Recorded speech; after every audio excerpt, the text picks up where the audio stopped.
فبأي آلاء ربكما تكذبان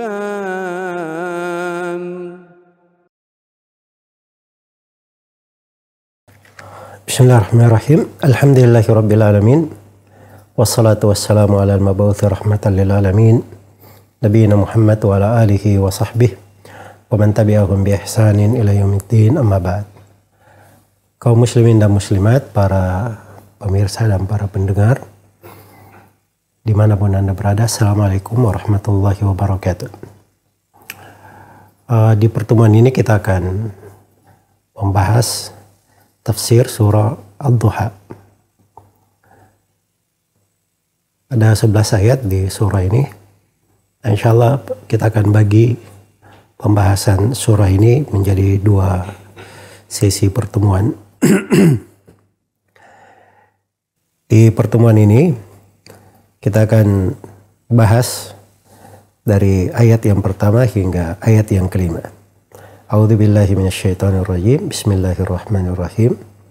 Wadduha wal laili idza saja. Ma wadda'aka rabbuka wa ma qala. Walal akhiratu khairul laka minal ula. Wala sawfa yu'tika rabbuka fatarda. Jadi ini 5 ayat dari surah Ad-Duha. Pertama, perlu diketahui oleh seluruh pemirsa dan pendengar bahwa surah Ad-Duha ini adalah dari surah-surah Makkiyah menurut kesepakatan ulama ahli tafsir. Karena memang sebab turun surah ini juga memperjelas kondisinya sebagai surah yang turun sebelum Nabi SAW hijrah ke Madinah. Atau bahasa lainnya ketika Nabi SAW masih berada di Mekah. Dan ini di awal-awal wahyu itu turun kepada Nabi SAW. Diriwayatkan oleh Imam Al-Bukhari dan Imam Muslim dari sahabat yang mulia Jundub bin Sufyan radhiyallahu ta'ala anhu. Beliau berkata, Ishtaka Rasulullah SAW. Suatu hari Nabi SAW sakit atau mulu suatu keadaan yang kurang sehat. Falam yakum lailataini aw thalathan. Maka beliau tidak berdiri melakukan salat malam sebagaimana biasanya selama 2 malam atau 3 malam. Maka fajaat imra'atun, maka datanglah seorang perempuan. Fajaat imra'atun, maka datang seorang perempuan. Faqalat, maka dia berkata, ya Muhammad, inni la arju ayyakuna syaitanuka qad tarakak. Perempuan ini berkata, wahai Muhammad, sungguhnya saya sangat berharap bahwa syaitan kamu telah meninggalkan kamu. Ya, maksud perempuan kafir ini bahwa dia berharap bahwa Nabi Muhammad itu sudah tidak turun wahyu lagi kepadanya, sudah ditinggalkan oleh Jibril. Ya, kata perempuan ini, lam arahu kurbaka lailataini aw thalathan. Karena saya tidak melihat syaitan kamu itu mendekati kamu selama 2 malam atau 3 malam. Maka fa'anzalallahu azza wa jal, Allah subhanahu wa ta'ala, Allah azza wa jalla menurunkan firman-Nya, wadduha wal laili idza saja ma wadda'aka rabbuka wa ma qala. Inilah sebab turun dari surah yang mulia ini. Di awal ayat dikatakan wadduha. Wadduha artinya sumpah demi waktu duha. Demi waktu duha. Waktu duha kita maklumi semua ya. Apa yang dimaksud dengan waktu duha? Jadi duha itu penamaan untuk cahaya matahari ketika terbit. Lalu menjadi lebih terang, menyebar. Itu disebut waktu duha. Karena itu biasanya duha itu di pengertian fikihnya karena terkait dengan sholat sunnah, terkait dengan beberapa perkara, maka dia itu dari terbitnya matahari, ketika matahari itu sudah terbit setinggi setombak sampai sebelum matahari terbenam. Itu yang disebut dengan nama waktu duha. Iya. Namun di sini pembahasan demi waktu duha, bukan waktu duhanya saja, tapi maksudnya demi seluruh siang. Karena di ayat setelahnya dikasih perbandingannya atau lawannya. Wal laili idza saja. Dan demi malam apabila sudah tenang dan kegelapannya telah meliputi atau telah menyelubung. Iya. Karena memang di bahasa Arab itu kadang dipakai kalimat-kalimat untuk menggambarkan dua hal yang berlawanan, tapi kadang diambil sebagian dari waktu untuk mewakili yang lainnya. Jadi mau digambarkan di sini antara siang dan malam. Nah, di waktu siang diambil kalimat ad-duha yang mewakili sebagian waktu siang. Tapi maksudnya seluruh siang.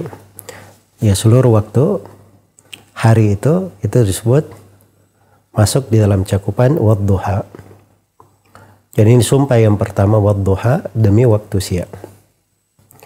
Kemudian yang kedua demi waktu duha. Kemudian yang kedua ayat yang kedua wal laili idza saja.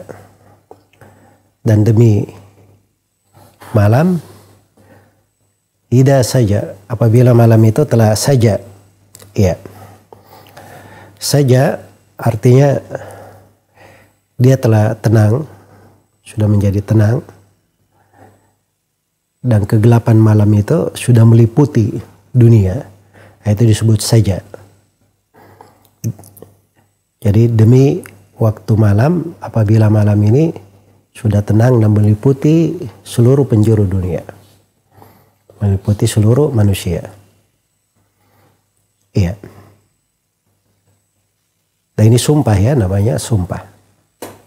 Allah Subhanahu wa ta'ala bersumpah dengan apa yang dia kehendaki, dengan makhluk-makhluknya, ciptaannya yang agung dan besar, untuk menunjukkan keagungannya dan kebesaran Allah, dan dia maha mampu atas segala sesuatu. Dan dimaklumi dari uslub sumpah itu untuk menegaskan sesuatu. Ada sesuatu yang ingin ditegaskan. Iya. Kalau saya berkata demi Allah, ya maksudnya demi Allah apa? Apa yang mau ditegaskan? Ya, kalau saya bilang demi Allah saya akan menunaikan sholat 5 waktu selama saya hidup.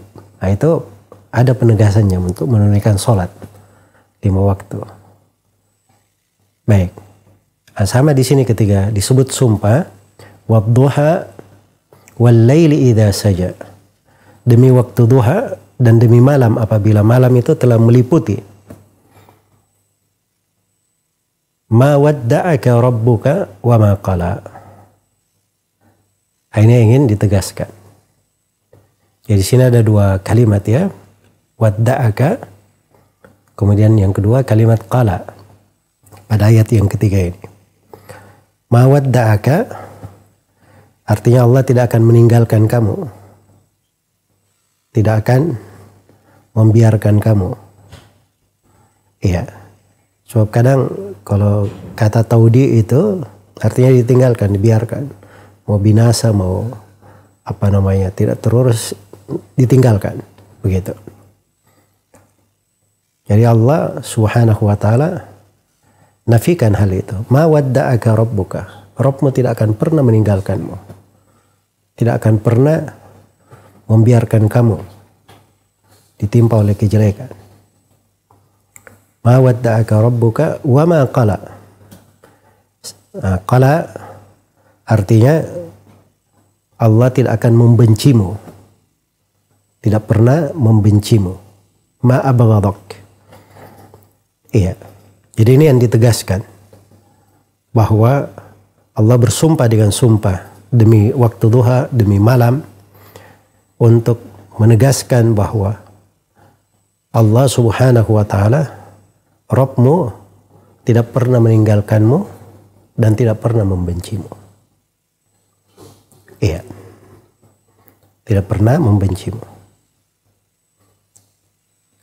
Kemudian diterangkan di kelanjutan dari ayat-ayatnya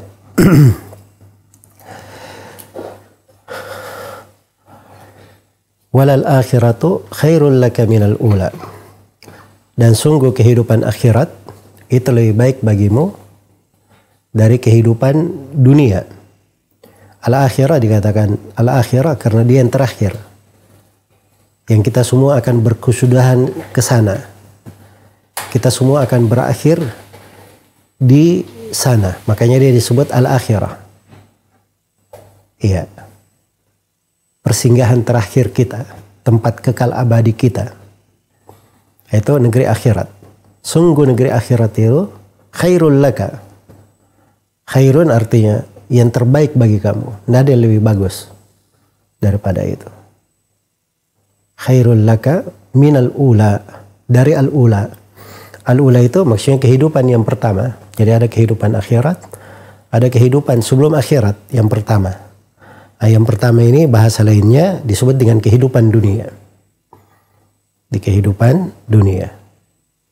Jadi tegaskan bahwa sungguh kehidupan akhirat itu lebih utama daripada kehidupan dunia. Nah, ini hal yang kedua yang ditegaskan di dalam sumpah ini. Iya. Kemudian hal yang ketiga yang ditegaskan di dalam sumpah ini, wala sawfa yu'tika rabbuka fatarda. Dengan ayat yang kelima, dan sungguh Rabbmu akan memberi kepada engkau.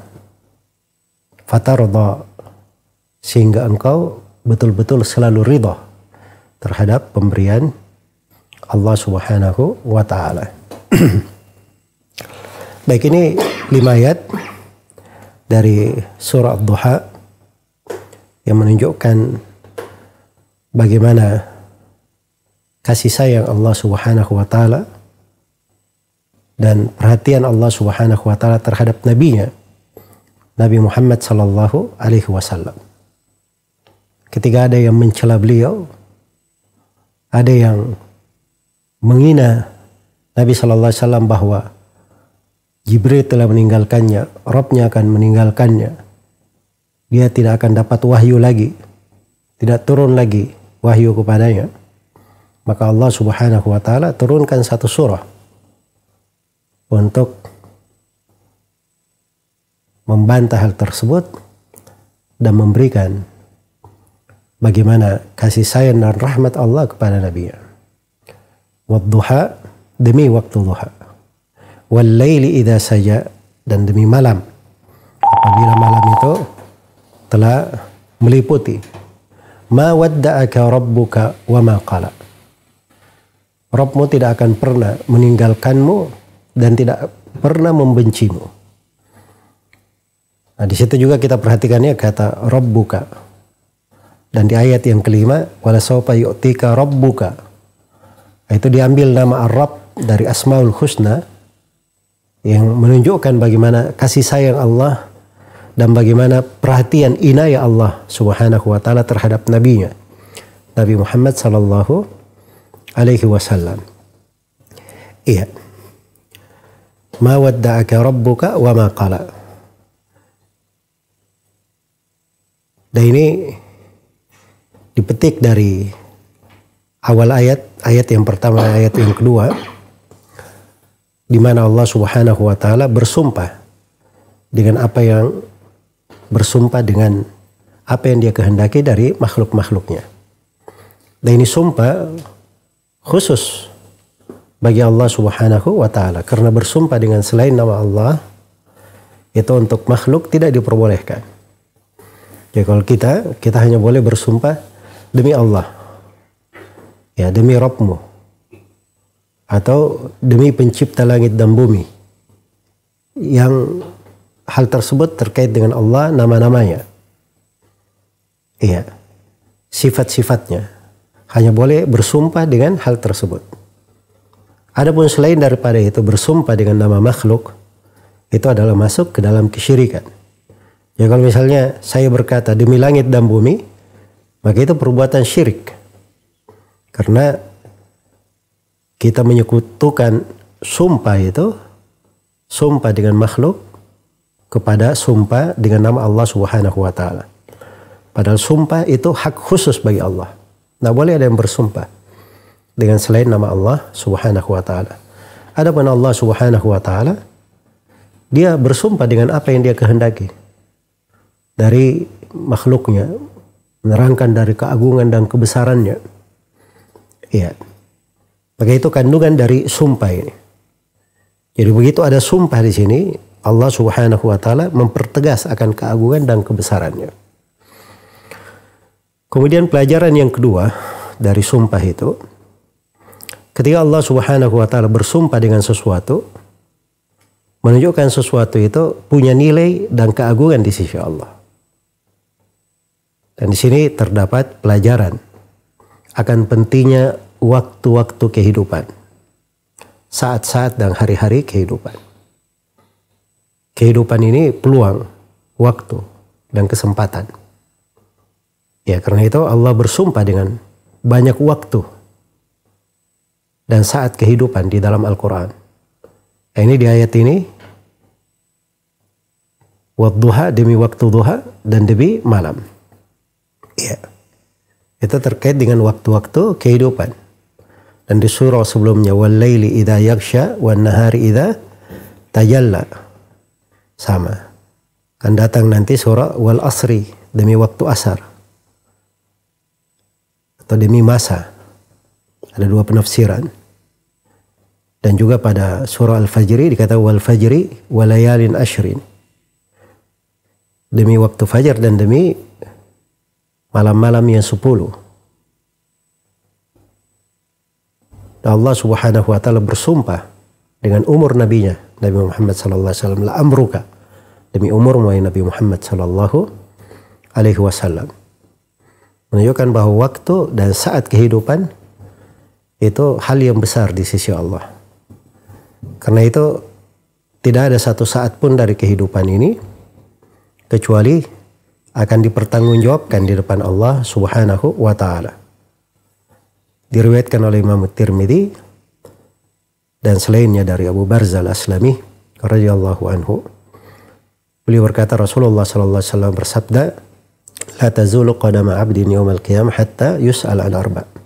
Tidak akan bergerak kedua kaki seorang hamba pada hari kiamat sampai dia ditanya tentang 4 perkara. Yang pertama, an umrihi fima afnah, tentang umurnya di mana dia habiskan.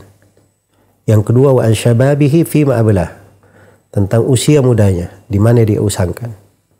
Kemudian yang ketiga, wa an malihi min aina iktasabahu wa fima anfaqahu, tentang hartanya dari mana dia dapatkan dan kemana dia belanjakan. Dan yang keempat ditanya tentang an ilmihi fima amila bih, tentang ilmunya bagaimana dia beramal dengannya. Maka ini karunia-karunia dan nikmat. Usia dan waktu muda dipertanyakan. Karena itulah tatkala Allah bersumpah dengan siang dan malam ini, maka hati-hati kita menggunakan siang dan malam kita. Harusnya kita selalu perhitungan terhadap saat-saat kehidupan yang berlalu. Karena ini adalah hal yang sangat diperhitungkan, diagungkan dan dibesarkan di sisi Allah Subhanahu wa Ta'ala. Kemudian pelajaran yang ketiga yang kita petik dari ayat ini adalah pentingnya wahyu dan keagungan wahyu itu. Jadi ketika ada yang mengatakan Jibril sudah meninggalkan Nabi Muhammad, wahyu sudah terputus, itu turun ayat, turun surah membantah hal tersebut. Karena wahyu ini yang diwahyukan kepada Nabi Muhammad sallallahu alaihi wasallam itu adalah firman Allah Subhanahu wa Ta'ala yang merupakan rahmat untuk manusia, kebaikan untuk mereka dan merupakan kebaikan yang Allah Subhanahu wa taala, anugerah yang Allah Subhanahu wa taala peruntukkan bagi manusia. Iya. Kemudian di dalam 5 ayat yang kita bacakan juga terdapat bagaimana perhatian Allah Subhanahu wa taala terhadap nabinya, Nabi Muhammad sallallahu alaihi wasallam. Akan dijaga, dipelihara. Dan ini perlu kita ingat bahwa ini bukan kekhususan untuk Nabi Muhammad sallallahu alaihi wasallam. Tapi ini berlaku juga untuk umat Nabi Muhammad sallallahu alaihi wasallam bagi siapa yang mengikuti Nabi Muhammad sallallahu alaihi wasallam. Iya. Jadi kalau dia berjalan di atas agama Rasulullah sallallahu alaihi wasallam, termasuk orang-orang yang menyandang wahyu Allah, menghafal Al-Quran, hadits-hadits Rasulullah sallallahu alaihi wasallam, membela agama ini, maka Allah telah berfirman, innallaha yudafi'u 'anil ladzina amanu. Sungguhnya Allah membela orang-orang yang beriman. Dan Allah telah tetapkan pertolongan untuk para rasul dan para pengikut mereka. Iya. Telah ditetapkan pertolongan untuk mereka. Inna lanansur rusulana walladzina amanu fil hayatid dunya wa yawma yaqumul ashhad. Sungguhnya kami pasti akan menolong para rasul kami dan orang-orang yang beriman di kehidupan dunia dan di kehidupan ketika saksi-saksi berdiri memberikan persaksian, yaitu pada hari kiamat. Dan ini adalah sebuah tema pembahasan penting tentang bagaimana indahnya kehidupan seorang mukmin itu. Iya, bahwa Allah akan selalu membelanya, selalu menolongnya. Banyak sekali hal yang baik di dalam kehidupannya. Ma wadda'aka rabbuka wa ma qala. Enggak ada yang perlu dikhawatirkan. Tidak ada yang perlu disedihkan. Sepanjang seorang itu di atas jalan Nabi Muhammad SAW, di atas agama Allah dan Rasulnya, maka dia tidak perlu khawatir Allah meninggalkannya, Allah membencinya. Dia akan tahu bahwa dirinya selalu diberi anugerah Allah, ditolong, dibantu oleh Allah Subhanahu wa taala. Kemudian dari pelajaran pada 5 ayat ini, khususnya di firman Allah, walal akhiratu khairul laka minal ula. Sungguh kehidupan akhirat itu lebih baik bagimu daripada kehidupan dunia. Ini kaidah tetap di hati seorang muslim dan muslimah. Iya. Bahwa dunia ini tempat sementara. Akhirat itu selalu lebih baik. Kehidupan akhirat selalu lebih baik. Kehidupan di sorga itu lebih baik dari segala gemerlap dunia.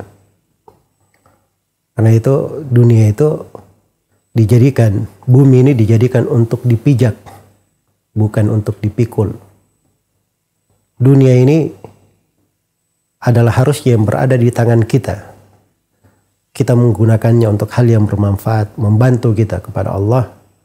Bukan dunia itu membelenggu hati-hati kita, membuatnya menjadi gelap, sehingga lupa akan cahaya kehidupan akhirat. Dan terdapat di dalam ayat, harusnya seorang itu selalu mengingat bahwa kehidupan dunia itu adalah kehidupan yang sementara dan yang kekal abadi. Itu adalah kehidupan akhirat. Ini disebutkan oleh para ulama ahli tafsir di posisi ayat ini, sabda Nabi Sallallahu Alaihi Wasallam ketika Rasulullah Sallallahu Alaihi Wasallam pernah berkata, waktu itu diceritakan oleh Abdullah bin Mas'ud radhiyallahu taala anhu, Nabi sallallahu alaihi wasallam berbaring di atas sebuah tembikar atau ya yang telah memberi bekas di kulit beliau. Maka kata Ibnu Mas'ud, bi abi wa ummi ya Rasulullah, law kanatid dunya fafarashna laka alaihi syai'an yakika minhu. Kata para sahabat, "Lau kunta adantana ya Rasulullah, fafarashna laka alaihi syai'an yakika minhu." Kata Ibnu Mas'ud, "Ya Rasulullah, andai kata kamu izinkan kami tambah hamparan di atas tembikar itu supaya tidak memberikan bekas di kulitmu." Maka kata Rasulullah sallallahu alaihi wasallam, kata beliau, "Ma ana wad dunya." Ada apa saya dengan dunia? "Inna ma ana wad dunya karakibin istadalla tahta syajaratin thumma raha wa tarakaha." Iya, sungguhnya saya dan dunia itu bagaikan seorang pengendara kendaraan hanya berteduh di bawah sebuah pohon. Setelah itu dia akan melanjutkan perjalanannya dan meninggalkan dunia itu. Itulah kehidupan dunia yang dibahasakan oleh sebagian dari kakek guru kami, yaitu Syekh Hafidz Al-Hakami rahimahullahu ta'ala. Dan ini mandhumah saya pernah kaji, bisa dicari di kajian saya di channel YouTube, Hakikat Kehidupan Dunia. Kita bahas panjang lebar tentang uraian-uraian beliau, yang beliau berkata, "Wa mali walid dunya walaysat bi buqyati wala muntaha qasdi walastu ana laha walastu bi mayyalin ilaiha wala ila riasatiha natnan wa kufhan li haliha." Apa beliau katakan, "Hiya darul ghammi wal hammi wal ana sari'un taqaddiha qaribun zawaluha mayasiruha usrun wa huznun sururuha arbahuha khasrun wa naqsun kamaluha fa as'alu rabbi an yahula bihaulihi wa quwwatihi baini wa baina iktiyaliha." Kata beliau, ada apa saya dengan dunia? Saya itu bukan hal yang saya cari, bukan tujuan maksud kehidupanku, dan saya bukan bagian darinya. Saya tidak akan condong kepadanya dan tidak akan berharap kepada kepemimpinan yang ada di dalamnya, karena saya mengetahui keburukan dan hinanya keadaan dunia itu. Kemudahannya itu adalah kesusahan, kegembiraannya adalah kesedihan, keberuntungannya adalah kerugian, sedangkan kesempurnaannya adalah kekurangan. Dia adalah rumah gundah gulana, kesedihan dan kepedihan. Itulah sebagian gambaran dari kehidupan dunia. Karena itu beliau berkata, "Saya memohon kepada Rabbku agar supaya saya dihindarkan dari perangkap dunia ini dengan kekuatan dan kemampuan dari Allah Subhanahu wa ta'ala." Iya. Maka itu kaidah dalam hidup tergambar dalam ayat ini. "Walal akhiratu khairul laka minad dunya, khairul laka minal ula." Sungguh kehidupan akhirat itu lebih baik bagimu daripada kehidupan dunia. Kemudian ayat yang kelima, itu firman Allah Subhanahu wa ta'ala, "Wala sawfa yu'tika rabbuka fatarda." Jadi dua sumpah, wasyam'u wadduha wallaili idza saja. Kemudian Allah tegaskan tiga hal untuk nabinya. Yang pertama, ma wadda'aka rabbuka wa ma qala. Terus yang kedua, walal akhiratu khairul laka minal ula. Dan yang ketiga ini, wala sawfa yu'tika rabbuka fatarda. Dan sungguh Rabbmu wahai Nabi Muhammad akan memberi kepada engkau pemberian yang membuat kamu ridha. Ini ayat, kata para ulama, dari ayat yang mengandung harapan yang sangat besar bagi umat ini. Bahkan ini oleh sebagian as-salaf dikatakan dari ayat yang paling banyak mengandung harapan di dalam Al-Quran. Karena Nabi Muhammad SAW itu sangat bergembira dengan keselamatan umatnya. Karena itulah dari kebaikan umat ini, Allah memberi nabinya apa yang membuat beliau ridha. Maka beliau akan bergembira dengan umatnya, dengan keselamatannya, dengan kebaikannya untuk mereka sepanjang mereka berada di atas jalan Nabi Muhammad sallallahu alaihi wasallam. Iya. sebagaimana Nabi Shallallahu Alaihi Wasallam sangat semangat kebaikan untuk umat ini, maka itu juga kegembiraan karena Allah akan beri kepada nabinya hal yang membuat beliau ridha. Maka ini 5 ayat dari surah ini. Semoga Allah Subhanahu wa taala beri taufik kepada semuanya. Wallahu taala alam.